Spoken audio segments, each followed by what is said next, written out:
Welcome to another episode of UPIKE Connect. My name is Gabriel Penn, and on this episode we have Vice President of Enrollment Management, Mr. Gary Justice. Thank you very much, Gabe. Appreciate it. Thank you. It was a pleasure being with you guys today. It's got some exciting things about the university. Let me check my clicker here. There we go. I know how to do this. So the thing I want to talk to you guys about tonight is the university, about the growth, and also not only the growth, but where we're going to in the future as well. A lot of exciting things. I know Governor Patton always says that our best days are still ahead of us, even though we've had this record-breaking enrollment. And this will lead to his five consecutive years of record-breaking enrollment. And it's larger than life. And we've gained national attention because we ranked 19th in the nation regarding enrollment growth of all colleges and universities in the country. And what the exciting part about that is we're just going to continue climbing the ladder, because that 19th ranking was based upon our first year when Governor Patton and Dr. Hurley came, where we starting this enrollment growth. So the next few years we'll keep on growing that ladder. Hopefully we're going to get in that top 5. That's where our goal is. So this is what our 2014 enrollment is. You can see undergraduate enrollment is 1,329 students. Dual credit is listed at 599. Actually, it's 601. 481 in our doctoral program, 47 in our graduate program, and then for a total of 2,456. I love my former sales days. My boss always says you want to go high and to the right. As you can tell, everything is going high and to the right. We're still climbing the ladder. We started in 2010 and 11. You see we had 1,325, and 2014 and 15 we're up to 2,456 students. This is a breakdown of our transfer and freshman enrollment the last 5 years as well. As you see, we had a big peak in 2012 and 13 as far as transfer students. 2011 and 12 was our peak for freshman enrollment. And the reason why is some people will say, "Hey, well, it's declining, Gary. Are you concerned about it?" No, there's not a concern there, because we're keeping more and more students. We only have so much space. We want to keep our small classroom size so we can offer that one-on-one attention for those students. So we're at the numbers where we need to be at. This is a breakdown of our dual enrollment, dual credit enrollment. Just as a reminder, what that is a student is receiving, while they're in high school, they are receiving high school credit and University of Pikeville credit as well at the same time. We have 601 students in that. So what does that mean? We have 11 school districts and 16 schools participating in dual credit with us. And that ranges anywhere from 6 hours up to 28 hours for those students. You think about it, on our campus at the University of Pikeville, about 52% of our students is first-generation students. What we're doing here is we're breaking that barrier for those students. Those students are coming to college who used to say, "Oh, I can't go there because I don't know what I'm doing." Well, now they're getting that experience while they're in high school. This is on the left, you'll see your retention rates. That's first to second year. And on the right is a graduation rate. Well, if you can see, in 2013, our percentage was 54.9, or it's rounded up to 55% of our freshmen came back for the sophomore year.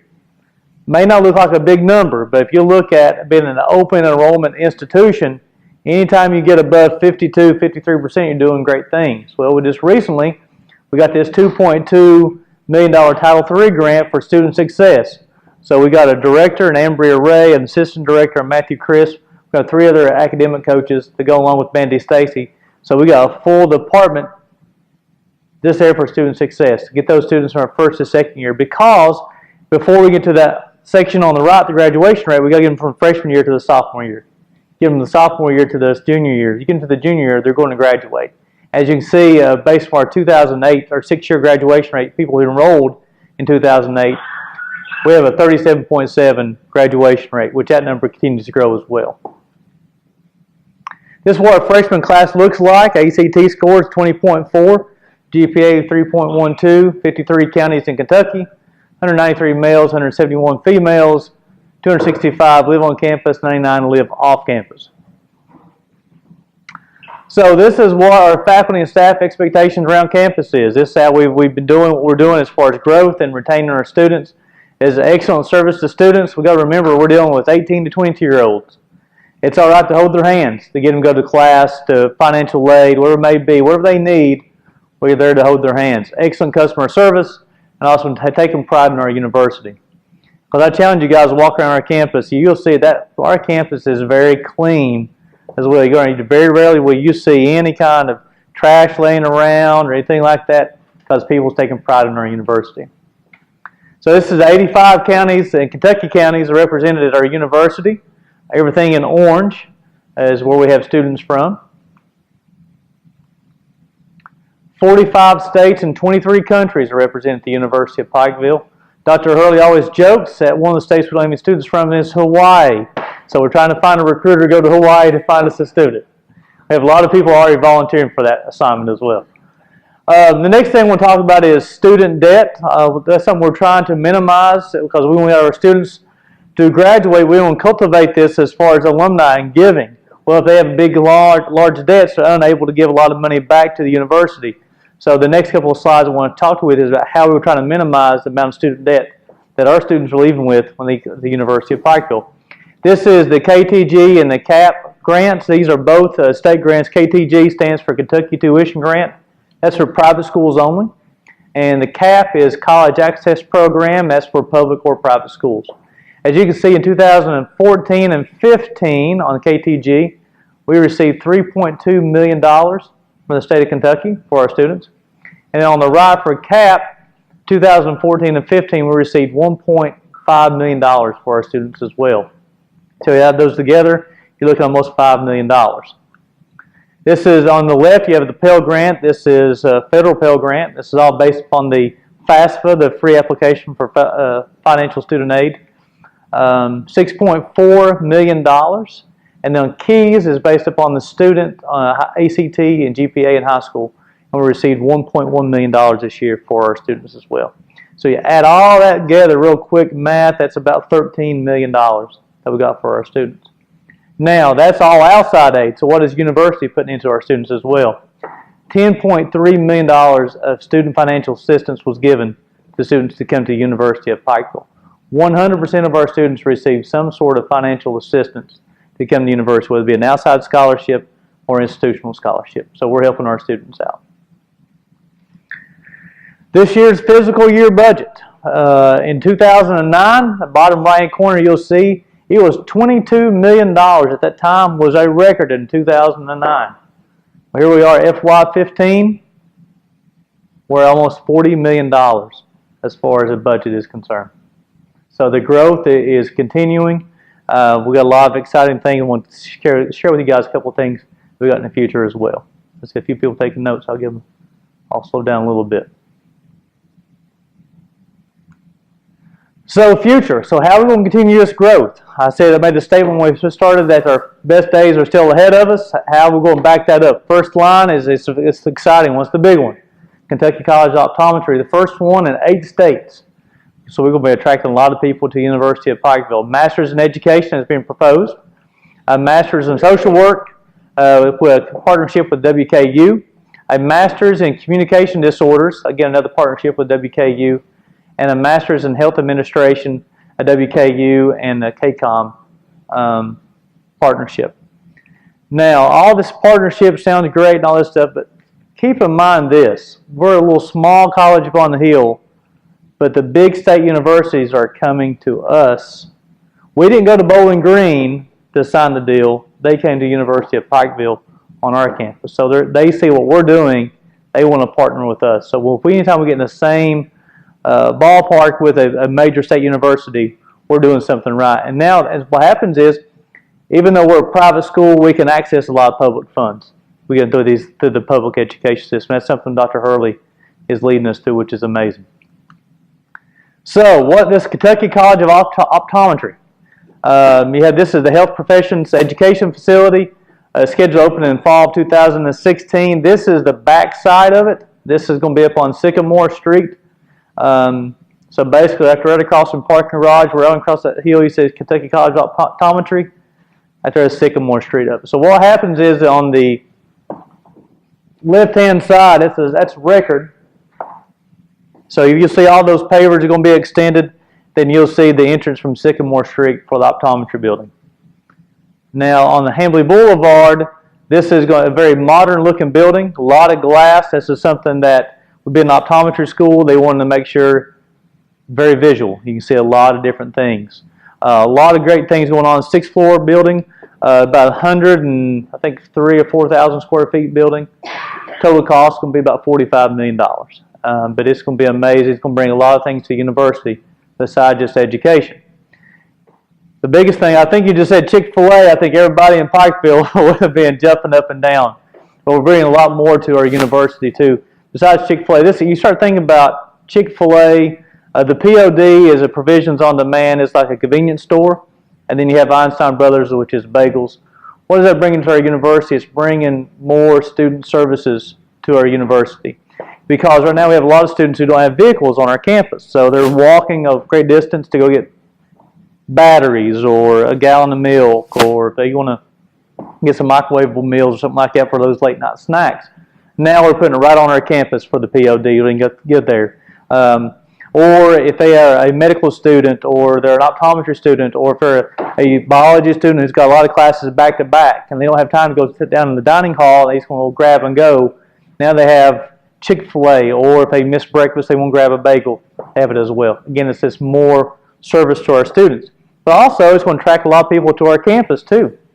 So that little boy or girl coming up as a 10, 11-year-old who loves the chicken nuggets from Chick-fil-A or the waffle fries or whatever, they start becoming accustomed to the University of Pikeville's campus as well. Then we're like, hey, I want to go to school there. I really like it up there also. So this was just announced back at the gala with Dr. Hurley. This is Advance UPIKE, Investing, Growing, and Leading. It's a $75 million comprehensive capital campaign to raise funds to ensure solvency for the next 125 years. And this is something Dr. Hurley is working very hard toward, and he's already been very successful at it. We've already received, I think it's $45.4 million. Here's a little breakdown. You got the EDA grant of 1.3, ARC it's a 1.5, the Title III I was talking about earlier 2.2, and then a $40 million community infrastructure funding for the building. Just last week also we just announced that the Hal Rogers on campus Thursday announced the Telecommunications and Information Technology Education Center. This will be built where University of UPIKE South is located at. A section of the building will be torn down that's not being used right now. And with the old restaurants at, it will be a building built teaching people how to train with fiber optic. And so what Hal Rogers did, he says right now the new interstate highway is the internet. You got to have the fiber optic wires to have the internet running through eastern Kentucky. So what happens right now, our interstate highway coming through here is about, well, he said it's about this big. He put a little hole, just right there, big. He says we need this for eastern Kentucky. We need to be this big, and then when we get this big, we need to get this big. But we got to have people in this area who know how to work on it and fix it. So what the telecommunications is going to do is teach people how to do that. Now he noted on Thursday there are only 3 places where this is trained at: North Carolina, Wisconsin, and California. So we'll be on only the 4th place in the whole country where people will be sending people to the University of Pikeville to get this training. And something about this, as far as financially, this is grants being acquired by the Hal Rogers for the University of Pikeville to build this telecommunications center on our campus. And this is some of our proposed partners for the telecommunications center. A lot of different things you see in there. The SOAR initiative, Department for Local Government, USDA, the ARC. And then also a big thing here is we received a $100,000 startup fund to find a director to put this together. Because if you only have 3 in the whole country, you don't have a lot of people who have a lot of experience putting one of these schools together. So we got $100,000 to help bring some consultants in, hire a director to get everything up off the ground for the University of Pikeville. And here I want to hit, this is a little, I don't know if you guys can see a lot of our commercials. This is something that Bruce Parsons and his department has really taken University of Pikeville to the next step. Here's your story, let's begin. The water's fine, come on, dive in. The future's here, it's right before your eyes. You could be larger than life, bigger than the world, living out the hopes and dreams of every boy and every girl. You could fly higher than the sky, shine bright.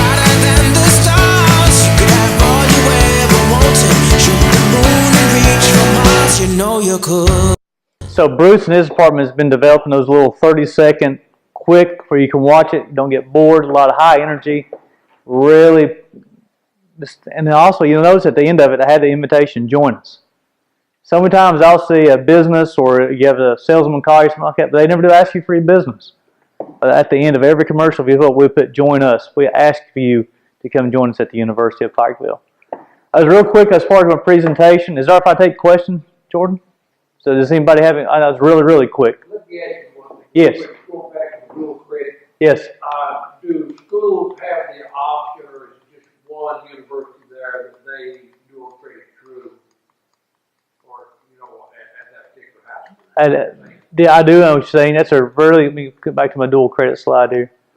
To answer your question, Dan, they have options. They have several universities can come in.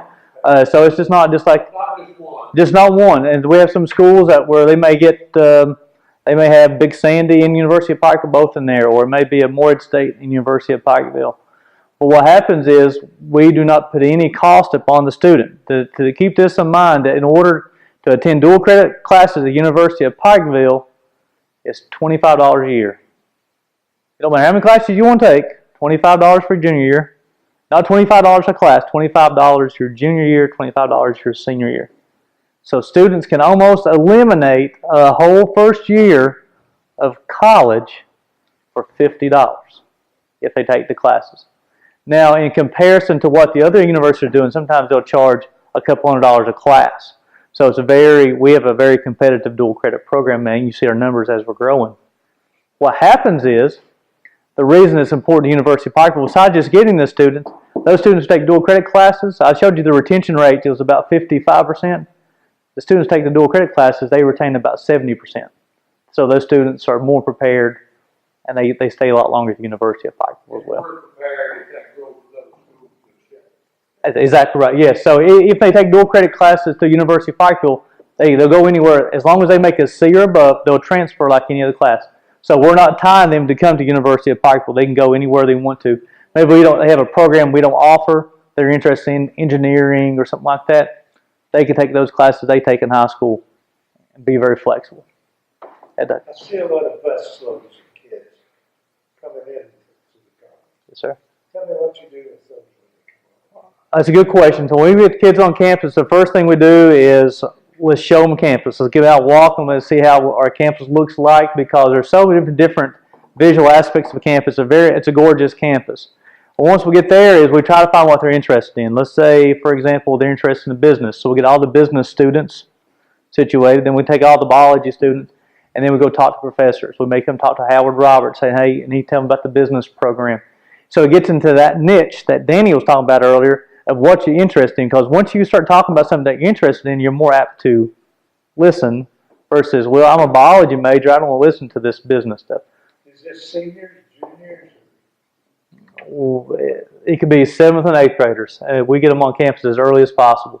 Yes, sir. Most of the time with the professors, we're very, because we know they're teaching our current students, we don't want to say we're all about prospective students.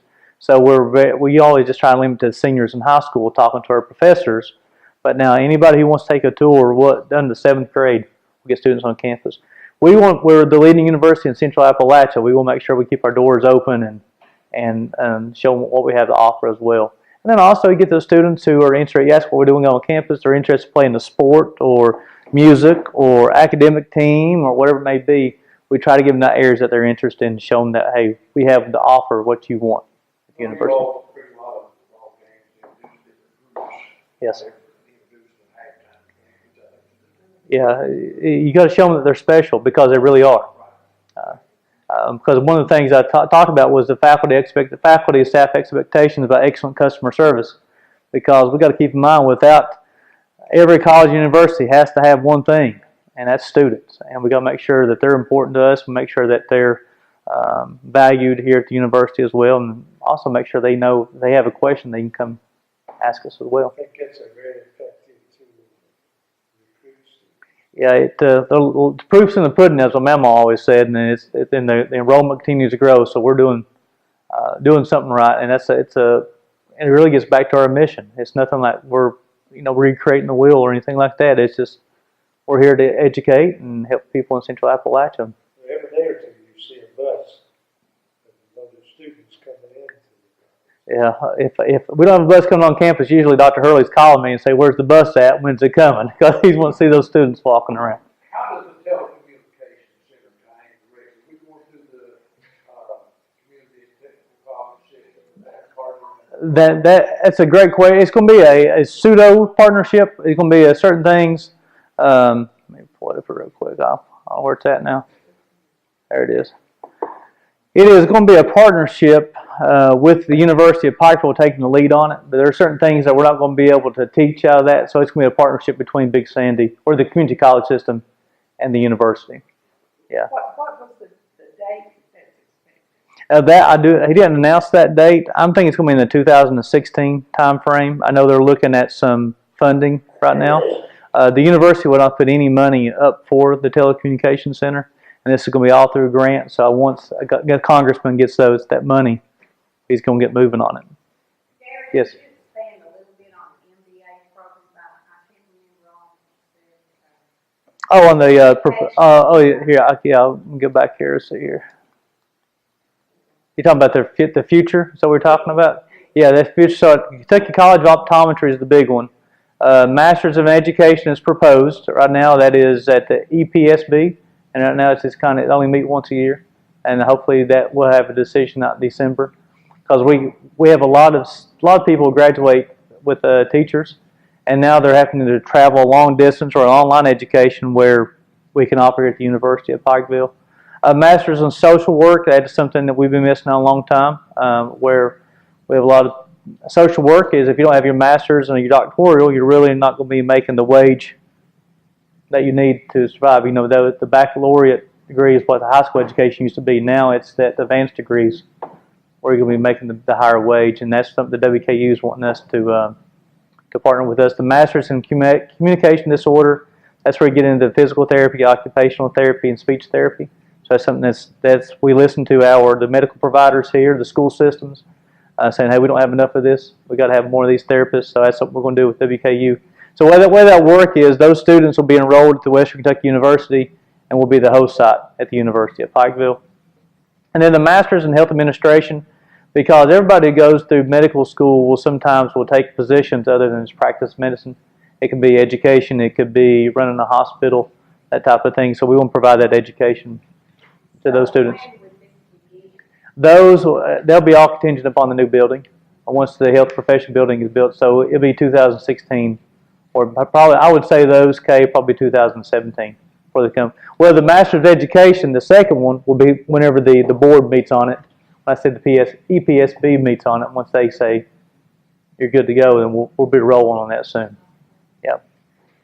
So a lot of great things still going on, and especially in the future as well. Anything else? Because I can talk all night. Whatever I do on education, what level student have to be in high school to make that? Oh, that's a great question. Right now we're set up. We only have one school where they can be a sophomore. That's at Lee County High School. But one thing to do, they have to meet the benchmarks on the ACT. Until they meet those benchmarks, they're not eligible for the dual credit, because these are all degree classes. We don't offer any kind of developmental classes. Good questions. Good group. Thank you guys very much for your time. Appreciate it.